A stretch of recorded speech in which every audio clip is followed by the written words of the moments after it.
Tonight, the Wiregrass says goodbye to a man who covered its stories and people for decades. WDHN's Mike Gurspan, reporter, anchor, and colleague.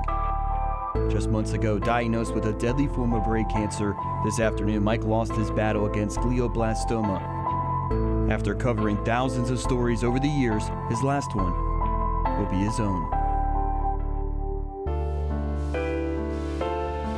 Good evening, I'm Michael Rinker. For the better part of 3 decades, WDHN's Mike Gurspan covered the news in the Wiregrass. Over the years, he's been in the living rooms of hundreds of thousands of viewers, and it was less than 19 weeks ago Mike was sitting in this chair.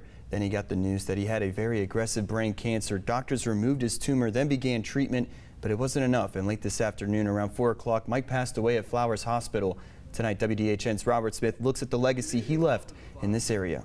Old mom and pop restaurant here at the intersection of North 3rd Avenue and Kirkland. For some 3 decades, Mike Gurspan has been in the homes of the people of the Wiregrass, anchoring newscasts. 9, I'm Mike Gurspan. Thanks for choosing us. Reporting stories. If indeed the referendum issue is passed.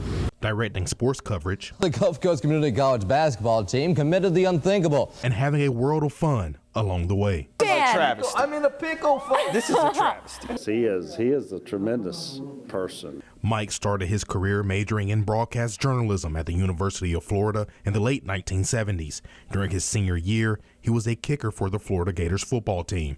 That's where he developed a love for sports and cemented a future in journalism. Completely downhill. His wife is in love. He graduated in 1980 and stayed around Florida, kicking off his broadcasting career in the Panhandle, working at several stations in Panama City. WJHG, WMBB, working as a reporter, anchor, even doing the weather. The seawater temperature, I put my thermometer out there in the water just a second ago. It read at 58 degrees. In 1992, Mike moved north a few miles, bringing his talents to the Wiregrass.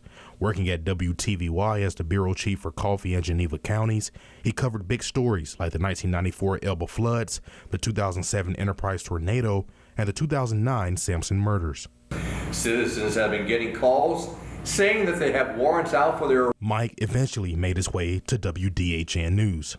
Mike continued to cover the Western Wiregrass. It seems like he knew every corner and everyone in Coffee and Geneva County. He didn't just cover the news there, he lived there. It was home. And Mike had a special passion for the people there. We just always could depend on Mike whenever we had something that was newsworthy. A half dozen Wiregrass football teams will compete in the second round. But news wasn't his only passion, and Mike also got back into the sports game, covering high school competition, profiling athletes, and grabbing more highlights than young reporters less than half his age. 31. So the debut for Enterprise coach Rick Darlington, not quite what he wanted.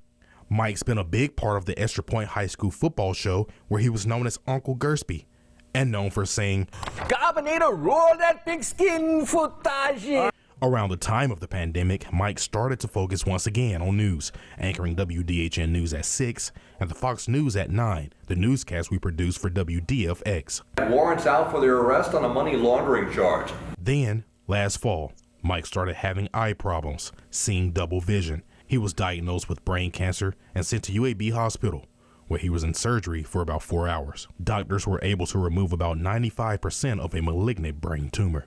I had no idea I had it. So, if you don't feel well, folks, if you're out there, get checked out. He started radiation and chemotherapy in Dothan this January. The community rallied around Mike, hoping he could beat the odds, sending so many messages of love, even holding a fish fry fundraiser. When we heard that Mike was ill and all, we wanted to do something to show our appreciation and also help Mike. Mike's roots go all the way back to New York, where he grew up on Long Island, but once he moved down for college, this Jewish boy from the Northeast never left Alabama and the Panhandle. He has a sister and 2 nephews.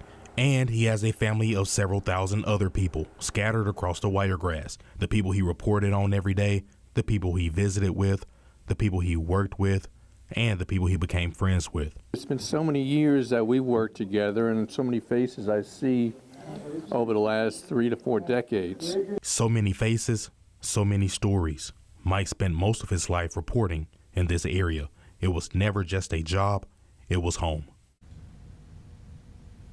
And words alone can't describe the impact Mike had on the Wiregrass and us here at WDHN. He was often out the door reporting at 9 in the morning. Then he would come into the newsroom around 1 in the afternoon, put together his stories that day, and then anchor the news until 10 o'clock or later. He often talked about slowing down, but he loved his job way too much, and we know the Wiregrass will miss him, and we certainly will too. If you'd like to remember Mike, you can make a donation in his name to his favorite charity, the St. Jude's Children's Hospital.